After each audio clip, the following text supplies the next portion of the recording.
আন্তর্জাতিক দর্শক মানচিত্র নিয়মিত আয়োজন কথোপকথনের দর্শক, আজ ইসরায়েল এবং আমেরিকার একটা আস্ত হাত ভেঙে গেছে।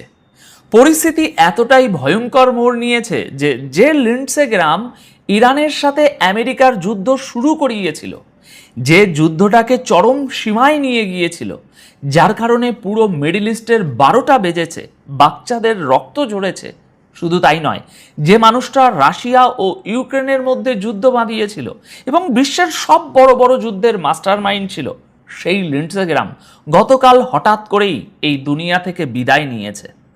একটা কথা খুব ভালোভাবে মাথায় রাখবেন, এই লিন্ডসে গ্রাহামই ছিল সেই ব্রিজ বা সেতু বন্ধন যে পুরো যুদ্ধটা সাজিয়েছিল। যখন ডোনাল্ড ট্রাম্প যুদ্ধ করতে রাজি হচ্ছিলেন না, তখন এই লিন্ডসে গ্রাহামই তাকে বুঝিয়ে সুঝিয়ে রাজি করিয়েছিলেন, কারণ সে মনে প্রাণে ইসরায়েলের পক্ষে ছিল। আর আজ সেই লিন্ডসে গ্রাহামের মৃত্যু হয়েছে, বলা হচ্ছে তার হার্ট অ্যাটাক হয়েছে। এখন সে যাই হোক না কেন, আসল সত্যটা হলো সিনেটর লিন্ডসে গ্রাহাম আর এই দুনিয়াতে নেই। একটু কল্পনা করে দেখুন তো দর্শক, এই তো সেদিন যখন যুদ্ধবিরতি হলো, তখন এই লিন্ডসে গ্রাহামই দাবি তুলেছিল যে ইরানের উপর পরমাণু বোমা মারা হোক। সে বলেছিল, মেরে ফেলে ওদের, কিচ্ছু হবে না। আপনি চিন্তাও করতে পারবেন না যে এই মানুষটা ইসরায়েলের জন্য কতটা গুরুত্বপূর্ণ ছিল। যখন ট্রাম্প কোনোভাবেই যুদ্ধের পক্ষে ছিলেন না, তখন এই লিন্ডসে গ্রাহামই তা সে কোনো গোপন অডিও টেপ দেখিয়ে হোক বা অন্য কোনোভাবে ট্রাম্পকে যুদ্ধের জন্য পুরোপুরি ব্রেন ওয়াশ করে ফেলেছিলেন। অর্থাৎ যে মানুষটা এই পুরো যুদ্ধ লাগানোর পেছনের মূল কারিগর ছিল, সে আজ দুনিয়া থেকে বিদায় নিয়েছে। আমেরিকার মাটিতে তার মৃত্যু হয়েছে। এখন পরিস্থিতিটা আসলে কি দাঁড়ালো সেটা একটু মন দিয়ে বুঝুন। দেখুন, আমেরিকার বুকে ইসরায়েলের সবচেয়ে বড় হাতটা আজ ভেঙে গেছে, এটা মাথায় রাখবেন। এই লিন্ডসে গ্রাহামই ছিল ট্রাম্পের পিছনের সেই মূল ছায়াসঙ্গী, যে কোনো মূল্যে, যে কোনো শর্তে ইরানের সাথে যুদ্ধ চালিয়ে যাওয়ার পক্ষে যুক্তি দিত। সে সবসময় বলতো, ইরান হলো শয়তানের আস্তানা, ইরান যতদিন থাকবে ইসরায়েল ততদিন শান্তিতে ঘুমাতে পারবে না। আপনারা নিশ্চয়ই সেই দৃশ্যগুলো দেখেছেন, যখন এই মানুষটা পিট হেগসেথকে ডেকে বলেছিল, তুমি পাকিস্তানের উপর ভরসা করছো?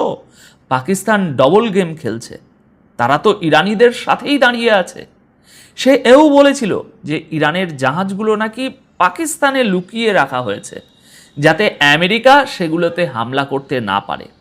অর্থাৎ সে শেষ মুহূর্ত পর্যন্ত চেষ্টা করেছে যেন শান্তি আলোচনা সফল না হয়। তার সোজা হিসাব ছিল ইসরায়েল আর ইরানের মধ্যে যে কোনো একজনকে বাঁচতে হবে, আর সেটা হলো ইসরায়েল। ইসরায়েলের নিরাপত্তা তখনই নিশ্চিত হবে যখন ইরান বলে আর কিছুই থাকবে না।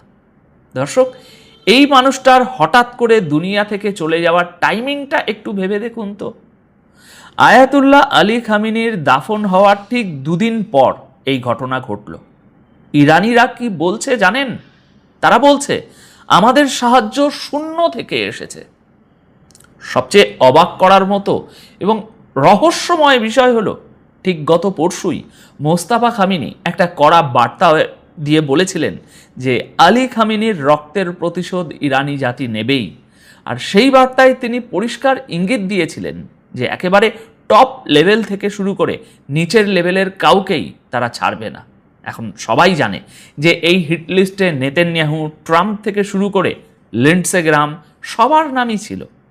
আর এই বার্তার ঠিক 24 ঘন্টার মধ্যেই ইরান যুদ্ধের অন্যতম মাস্টার মাইন্ডের হঠাৎ মৃত্যুর খবর চলে এলো। এটা কি সত্যিই খুব অদ্ভুত নয়? মানুষটা তো সম্পূর্ণ সুস্থ ছিল। এই তো সেদিন সে ইসরায়েলে ঘুরে এলো, ট্রাম্পকে যুদ্ধের জন্য রাজি করাচ্ছিল। গত পরশু রাতে ইরানের উপর যে হামলাগুলো হলো, তার পেছনেও এই মানুষটার হাত ছিল।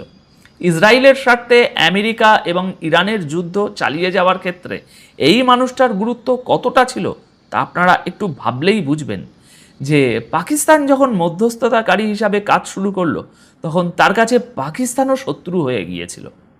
লিন্ডসে গ্রাহামের এই মৃত্যুকে কোনো সাধারণ ঘটনা ভাবার কোনো কারণ নেই। ট্রাম্প নিজে বলেছিলেন, সে শুধু আমার সেরা বন্ধুই নয়, আমার পূর্ণ সমর্থন তার উপর আছে এবং আমার সব গুরুত্বপূর্ণ সিদ্ধান্তে সে সবসময় আমার সাথে লড়ে যায়। আমেরিকা হয়তো এখন এই মৃত্যুকে সাডেন ইলনেস বা অন্য কোনো রং দেওয়ার চেষ্টা করবে, কিন্তু এটা নিশ্চিত যে এই হঠাৎ মৃত্যুর কারণে আমেরিকার সিকিউরিটি এস্টাবলিশমেন্ট একটা বিশাল বড় ধাক্কা খেয়েছে।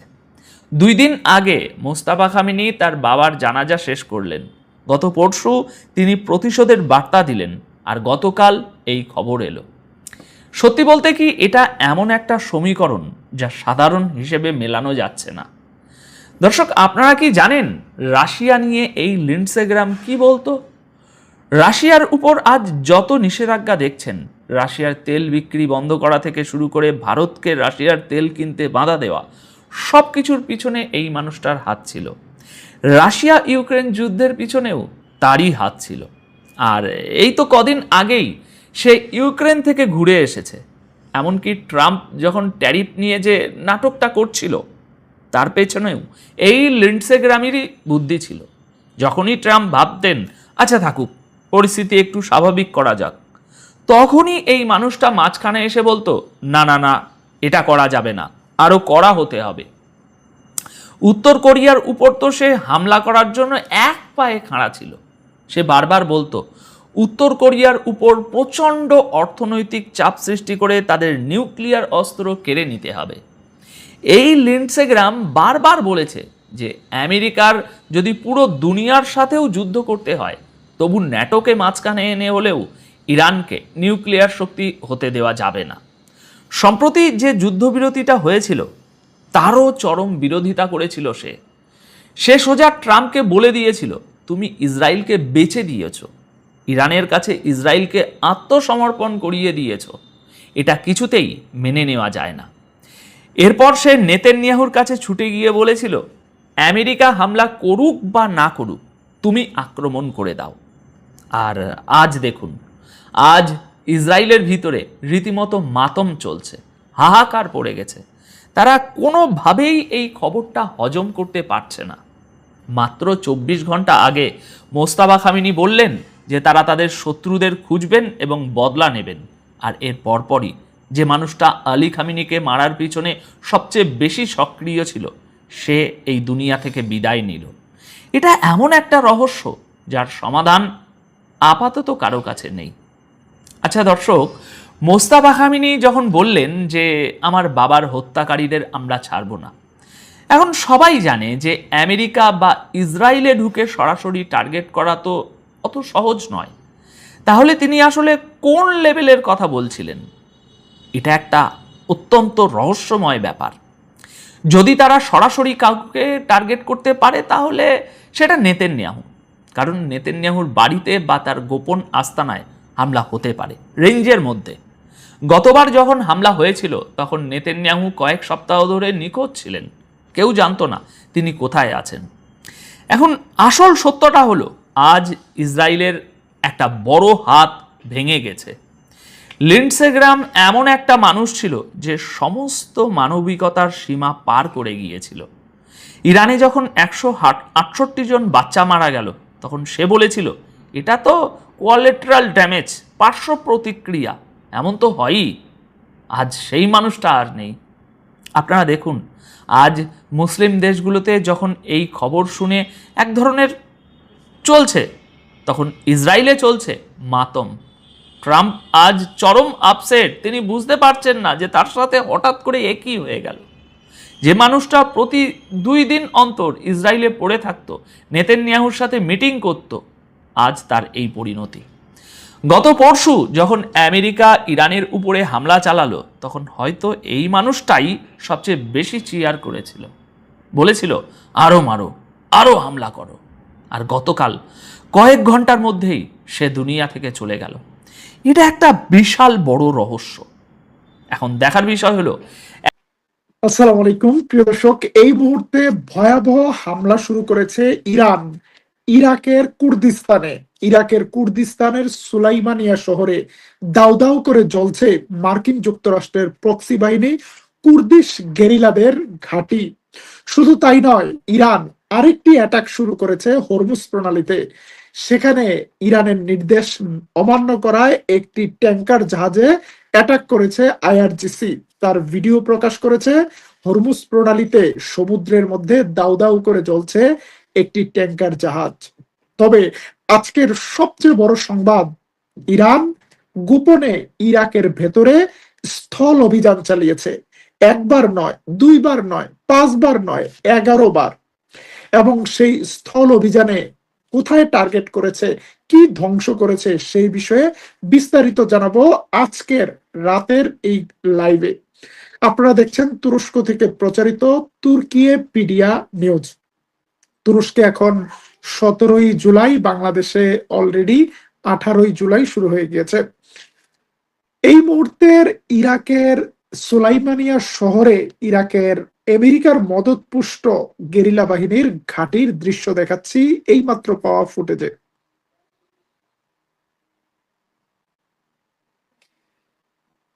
ইরানের বিরুদ্ধে বড় ধরনের হামলার জন্য ব্যাপক গোলাবারুদ মজুত করেছিল, আর সেই গোলাবারুদের ঘাঁটিতেই আক্রমণ করেছে ইরান এবং সেকেন্ডারি বিস্ফোরণে দাউ দাউ করে জ্বলছে সুলাইমানিয়া প্রদেশ। অনেকগুলো ভিডিও এসেছে আমাদের হাতে।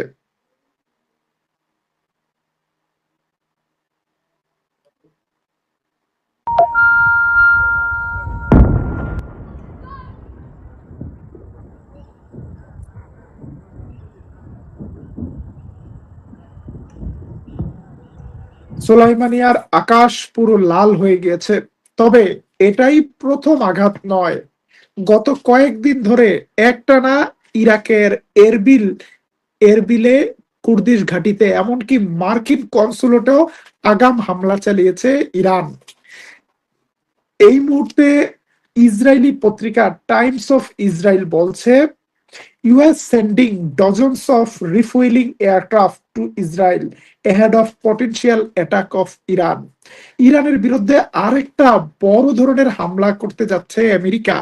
তার আগে অন্তত 4টি ফুয়েল ট্যাঙ্কার বিমান জড়ো করেছে এনে ইসরায়েলে পাঠিয়েছে dozen dozen F-16 fighter jet. অন্যদিকে প্রস্তুত রয়েছে ইরানও।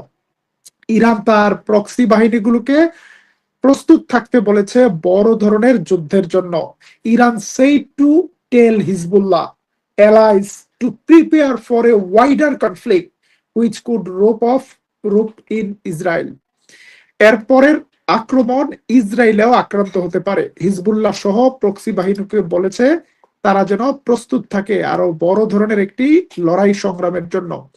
কিছুক্ষণ আগে আমাদের কাছে সংবাদ এসেছে, বাবেল মানদেব প্রণালীতে চলমান একটি কার্গো জাহাজের মধ্যে অজ্ঞাত পরিচয় কিছু ব্যক্তি স্পিড বোটে এসে প্রবেশ করেছে এবং তারা জাহাজটির নিয়ন্ত্রণ নেয়ার চেষ্টা করছে।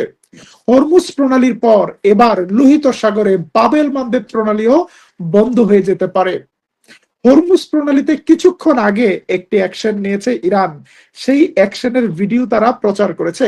ইরানের আইআরজিসি একটি ট্যাঙ্কার জাহাজে হামলা করেছে। তার যে ভিডিও আমরা পেয়েছি সেটি দেখাচ্ছি তুর্কিপিডিয়ার দর্শকদের।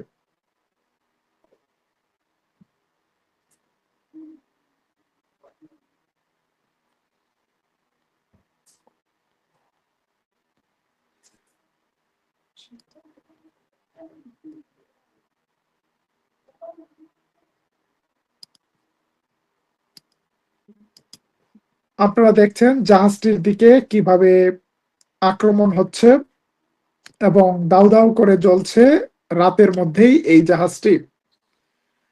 আজকের সবচেয়ে বড় যে সংবাদ বলতে চেয়েছিলাম যে ইরাকের ভেতরে ঢুকে ইরান স্থল অভিযান চালিয়েছে।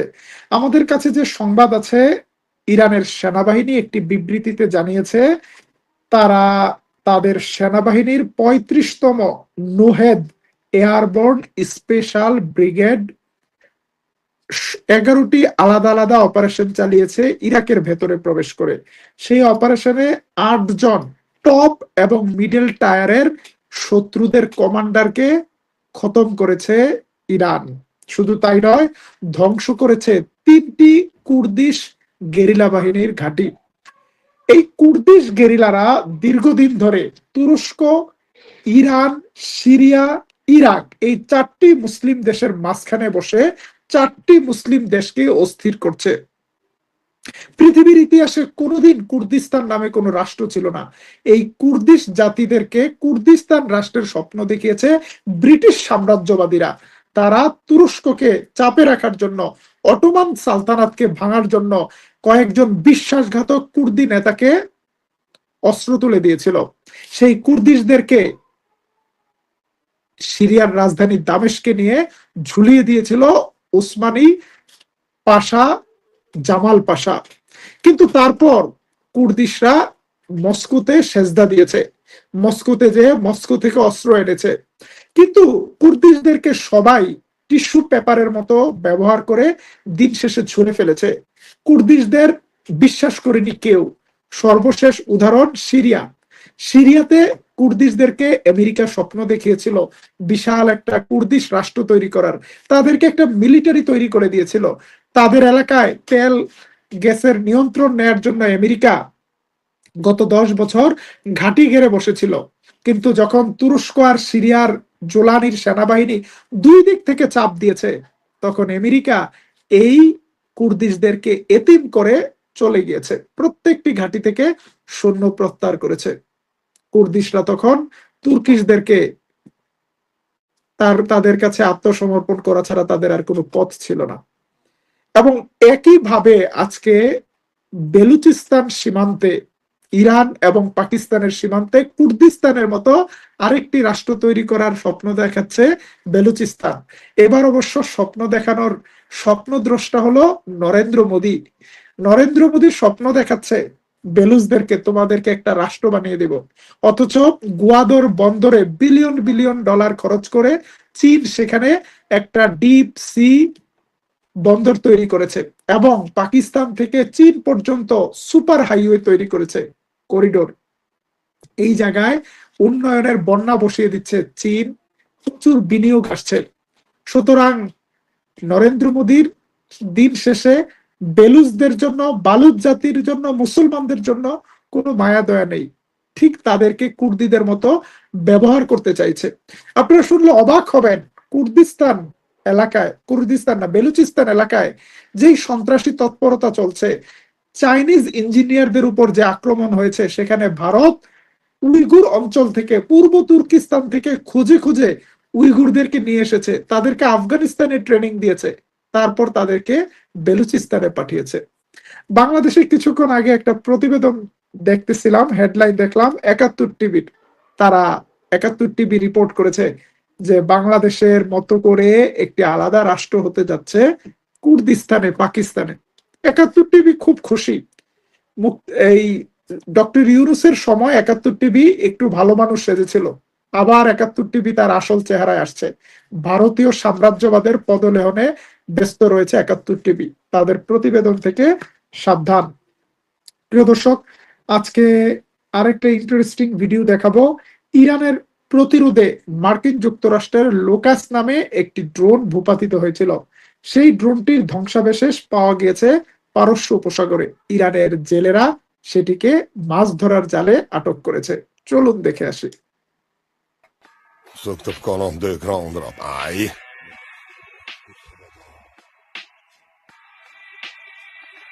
Втекала с гуся вода с двумя головами. Таков нынче. ইরানিরা অবশ্য র্যাপ সঙ্গীত বানিয়েছে আমেরিকান এই ড্রোনগুলোকে নিয়ে। আমরা আজকে আরো কয়েকটা গুরুত্বপূর্ণ সংবাদ দেব। আমাদের একজন দর্শক প্রশ্ন করেছেন, সিরিয়ান সেনা নাকি হিজবুল্লাহর বিরুদ্ধে যুদ্ধ নামবে, এই তথ্যটি কতটুকু সত্য? এই তথ্যটির উৎস কি? ভারতের গুদি মিডিয়া। ভারতের মোদি মিডিয়াকে কিন্তু গুদি মিডিয়া বলা হয় এবং তারা এইরকম নানা গুজব ছড়ায়। সিরিয়ার প্রেসিডেন্ট আহমেদ আল সারা প্রকাশ্যে ঘোষণা দিয়েছে সিরিয়ার অতীতের সকল তিক্ততা ভুলে কখনো সিরিয়া লেবাননে আক্রমণ করবে না, লেবাননের কোনো পক্ষের সাথে যুদ্ধে যাবে না। মার্কিন যুক্তরাষ্ট্র একটা টুপ দিয়েছিল সিরিয়াকে যে অতীতে হিজবুল্লাহ তোমাদের বিরুদ্ধে লড়াই করেছে, তোমরা হিজবুল্লাহর বিরুদ্ধে লড়তে যাও। কিন্তু সেই টুপে পা দেয়নি সিরিয়ার সরকার। আজকে সিরিয়ার সাথে লেবানন সরকার যোগাযোগ রক্ষা করছে।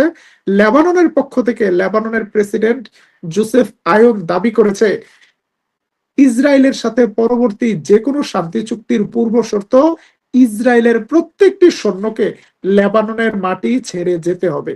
এছাড়া লেবানন ইসরায়েলের সাথে আর কোনো চুক্তি করবে না। অন্যদিকে লেবাননের পক্ষ থেকে আরেকটি দাবি করা হয়েছে, শুধুমাত্র শুধুমাত্র লেবানন থেকে সৈন্য প্রত্যাহার করলে হবে না, সিরিয়া থেকেও সৈন্য প্রত্যাহার করতে হবে। কারণ সিরিয়া আর লেবাননের নিরাপত্তা একই সূত্রে গ্রথিত। সিরিয়া এবং লেবানন দুটাই হারমান পর্বতমালা থেকে নজরদারি করছে ইসরায়েল। সুতরাং ইসরায়েলি সৈন্যরা সিরিয়া এবং লেবাননের মাঝখান থেকে সরে যাক, এই দাবি করেছে লেবানন। এই মুহূর্তে সিরিয়া এবং লেবাননকে মুখোমুখি করার কোনো চেষ্টা সফল হবে না। প্রিয় দর্শক, আজকে পাকিস্তান, কুয়েত এবং সৌদি আরব সম্পর্কে গুরুত্বপূর্ণ তথ্য দিব। সৌদি আরবে সাম্প্রতিক সময় ইয়েমেনের আক্রমণের পর পাকিস্তানের পক্ষ থেকে ইরানকে একটি হুঁশিয়ারি দেওয়া হয়েছে যে সৌদি আরবে কোনো ধরনের আক্রমণ হলে সেটা পাকিস্তানে আক্রমণ বলে বিবেচনা হবে, যেহেতু সৌদি আরবের সাথে পাকিস্তানের একটি ডিফেন্স এগ্রিমেন্ট রয়েছে। অন্যদিকে পাকিস্তান থেকে বলা হয়েছে যদি ইরান নয়, ইরানের কোনো প্রক্সি বাহিনী ও সৌদি আরবের উপর হামলা চালায় তাহলে পাকিস্তান পাল্টা হামলা চালাতে চুক্তিবদ্ধ। শেষ পর্যন্ত ইরানের সাথে একটা মিটমাট হয়েছে, এরপর আর ইয়েমেন থেকে সৌদি আরবে কোনো হামলা চালানো হয়নি। সৌদি আরব নিরাপত্তা দিচ্ছে, পাকিস্তান নিরাপত্তা দিচ্ছে সৌদি আরবকে। সৌদি আরবও তাদের ভূখণ্ড ব্যবহার করে ইরানের বিরুদ্ধে হামলা চালাচ্ছে না বা হামলা চালাতে তাদের ভূখণ্ড ব্যবহার করতে দিচ্ছে না। পাকিস্তানের এই ভূমিকার পর এবার পাকিস্তানের কুলে উঠে বসতে চাচ্ছে কাতার। কাতার গত কয়েকদিনে মার্কিন যুক্তরাষ্ট্রের পক্ষ হয়ে কাতারের ভূখণ্ড ব্যবহার করে ব্যাপকভাবে হামলা চালানো হয়েছিল ইরানে। ইরানের পাল্টা হামলায় এখন ব্যাপকভাবে অসহায় অবস্থায় রয়েছে কুয়েত। আপনারা ছবিতে যে দৃশ্যটি দেখছেন সেটি হলো কুয়েতের সৈন্যদের আহত হওয়ার ছবি। ইরান আক্রমণ করেছে কুয়েতে মার্কিন ঘাঁটি, কিন্তু সেখানে কুয়েতি সেনা কিভাবে আহত হলো? যদি কুয়েতি আহত হয় তাহলে আমেরিকান সেনা কি আহত হয়নি? তারা কোথায়? তাদের ছবি কি লুকানো হচ্ছে? আর এটা কি বাস্তব যে আমেরিকান ঘাঁটিতে আমেরিকান সেনা নেই, কুয়েতি সেনারা এখানে পাহারাদার? ঘটনা যাই ঘটুক, কুয়েত ইরানের ব্যাপক আক্রমণের মুখে এবার পাকিস্তানের সাথে একটি সৌদি আরবের মতো চুক্তি করার চেষ্টা করছে। আবার পাকিস্তান এই সুযোগে কুয়েত থেকে কিছু কাঁচা টাকা বের করার একটা সুযোগ পেয়েছে। পাকিস্তান দুটি শর্ত দিয়েছে কুয়েতকে, বলেছে 1 নাম্বার তাদেরকে সুলভ মূল্যে জ্বালানি তেল দিতে হবে, 2 নাম্বার কুয়েতের যে বিপুল উদ্বৃত্ত টাকা সেগুলো পাকিস্তানে ইনভেস্ট করতে হবে। বিনিময়ে পাকিস্তান কুয়েতকে নিরাপত্তা দিবে। যেহেতু পাকিস্তানের সাথে আমেরিকার সম্পর্ক ভালো, পাকিস্তানের সাথে ইরানের সম্পর্ক ভালো, পাকিস্তান এখন তার পারমাণবিক শক্তিকে একটা বড় লেভারেজ হিসেবে ব্যবহার করার চেষ্টা করছে। যদি কুয়েতকে পাকিস্তান নিরাপত্তা দেয় সেই ক্ষেত্রে ইরান পাকিস্তানের কাছে এমন শর্ত দিবে যে কুয়েত থেকে যেন কোনো হামলা না হয়, এবং শেষ পর্যন্ত যদি আমেরিকাকে থামানো যায় কুয়েতের ভূখণ্ড ব্যবহার করা, তাহলে কুয়েতও বেঁচে যাবে, পাকিস্তানও লাভবান হবে। দেখা যাক শেষ পর্যন্ত সেই রকম কোনো চুক্তি হয় কিনা। আপনাদের বেশ কিছু প্রশ্ন এসেছে, আমি প্রশ্নগুলোর উত্তর দেওয়ার চেষ্টা করব। সর্বশেষ আমাদের কাছে যে সংবাদ এসেছে, Kuwait's air defence in the east of the country have gone active responding the Iranian Iraqi one way drone.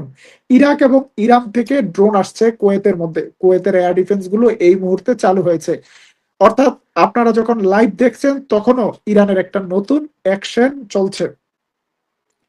United States and Israeli officials have stated that Trump may order an escalation in the coming days. আগামী কয়েকদিনে আরো বড় ধরনের আক্রমণ হতে পারে, এবং সেই আক্রমণের মধ্যে ইরানের বিদ্যুৎ প্রকল্পগুলোতে আক্রমণ হতে পারে, ইরানের পারমাণবিক প্রকল্পতে আক্রমণ হতে পারে। এবং ইরানের সমৃদ্ধ ইউরেনিয়ামগুলো উদ্ধার করতে না পারলে সেগুলোকে কবর দেওয়ার চেষ্টা করবে বা চিন্তা করবে আমেরিকা। আমেরিকার পরিকল্পনা তাদের B-2 বোম্বার বিমান ব্যবহার করে ইরানের পারমাণবিক প্রকল্পতে এত পরিমাণ বোম্বিং করা যাতে সেগুলো পাহাড়ের নিচে দাফন হয়ে যায়। কিন্তু ইরান অনেক জেনে শুনে হিসাব করেই এই প্রকল্পগুলো তৈরি করেছে। এগুলো এমন গ্রানাইট পাহাড়ের পাথরের নিচে করেছে যেখানে কোনো বোমা পৌঁছে না। মার্কিন যুক্তরাষ্ট্র এর আগে অনেক চেষ্টা করেছে, তারা যেটা পেরেছে সেই পারমাণবিক প্রকল্পে ঢোকার জন্য যে প্রবেশ পথগুলো ছিল সেই প্রবেশ পথগুলো তারা বন্ধ করে ফেলেছিল বোম্বিং করে। যুদ্ধবিরতির এই সময়ে ইরান আবার এই প্রবেশ পথগুলো খুলে ফেলেছে। এখন যে ইরান আরো নতুন নতুন প্রবেশ পথ খুলবে না তার কি গ্যারান্টি আছে? টানেল তৈরিতে ইরান একটা উস্তাদ দেশ। প্রিয় দর্শক, ইরান আমেরিকা এই উত্তেজনা আগামী কয়েকদিনে আরো বেড়ে যেতে পারে। আমরা আপনাদেরকে সব সময় লেটেস্ট আপডেটগুলো দেওয়ার চেষ্টা করে যাচ্ছি। কয়েক ঘন্টা ব্যবধানের মধ্যে আমরা আপনাদেরকে লেটেস্ট আপডেটগুলো জানাবো। আমাদের একজন দর্শক প্রশ্ন করেছেন, ইরানের স্পিকার বলেছেন তাদের সর্বোচ্চ শক্তি প্রদর্শন ছাড়া উপায় নেই। এই খবরের সত্যতা কতটুকু? এটাতে কি পরমাণু বোমার ইঙ্গিত আছে কিনা? ইরান এখন পর্যন্ত ঘোষণা দেয়নি যে তাদের পরমাণু বোমা আছে। তবে ইরান অস্ত্র তৈরিতে যত পারদর্শী, কূটনীতিতে আরো পারদর্শী। ইরানের হাতে কি আছে ইরান সেটা কখনোই বলে না। ইরান সব সময় নানা ধরনের কৌশলগত শব্দ ব্যবহার করে শত্রুকে ভীত সন্ত্রস্ত রাখে। ইরান বলেছে এবার যদি ইরানের বিরুদ্ধে বড় হামলা হয়, ইরান অকল্পনীয় স্থান থেকে অকল্পনীয়ভাবে হামলা চালাবে, নতুন টেকনিক নিবে। এই নতুন অকল্পনীয় এইসব শব্দের মাধ্যমে শত্রুদেরকে ভয় দেখানো ইরানি কূটনীতির হাজার বছরের একটা কৌশল। সৌদি এবং বাহরাইনের ব্রিজের কোনো ক্ষতি হয়েছে কিনা? গতকাল রাতে সৌদি এবং বাহরাইনের মাঝখানে কিং ফাহাদ ক্যাজওয়েতে হামলা হয়েছিল, তবে সেখানের ক্ষয়ক্ষতির পরিমাণ কেমন সেটা আমরা নিশ্চিত করতে পারিনি। যারা আমাদের দর্শক সৌদি আরবে আছেন বা বাহরাইনে আছেন তারা কমেন্টে জানাতে পারেন সেই ব্রিজটি এখন সচল কিনা। তবে ইরানের ভেতরে যেই ব্রিজগুলোতে হামলা হয়েছে সেখানে ব্যাপক ক্ষয়ক্ষতি হয়েছে। আমরা তার কিছু ছবিও পেয়েছি। ইরানের ব্রিজগুলোতে যখন হামলা হয় তখন সেখানে মানুষ চলাচল করছিল, একজন ট্রাক ড্রাইভার নিহত হয়েছে এবং আরো 2 জন ভাই হতাহত হয়েছে।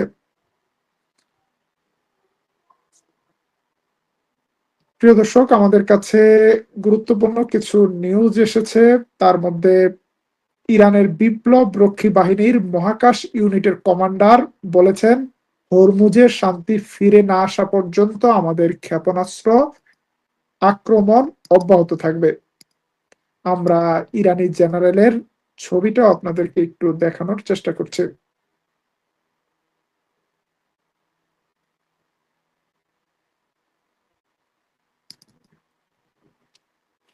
ইরানে যতক্ষণ হামলা চলবে ইরান তার পাল্টা হামলা অব্যাহত রাখবে। ইরানের এই কৌশল ঠিক আছে কিনা, নাকি ইরান হামলা হামলার পরেও মার খেয়েও সমঝোতার কথাই বলবে? ইরানের পক্ষ থেকে বলেছে হামলার সময়, যুদ্ধের সময় কোন আন্তর্জাতিক আইনের পরোয়া করবে না ইরান, মারের বদলে মার দেবে ইরান। প্রিয় দর্শক, আজকের মতো এই লাইভটি শেষ করছি। আবারও দেখা হবে তুর্কিপিডিয়া নিউজে। আমাদের নিউজ প্রথমবারের মতো দেখে থাকলে এই চ্যানেলটি সাবস্ক্রাইব করলে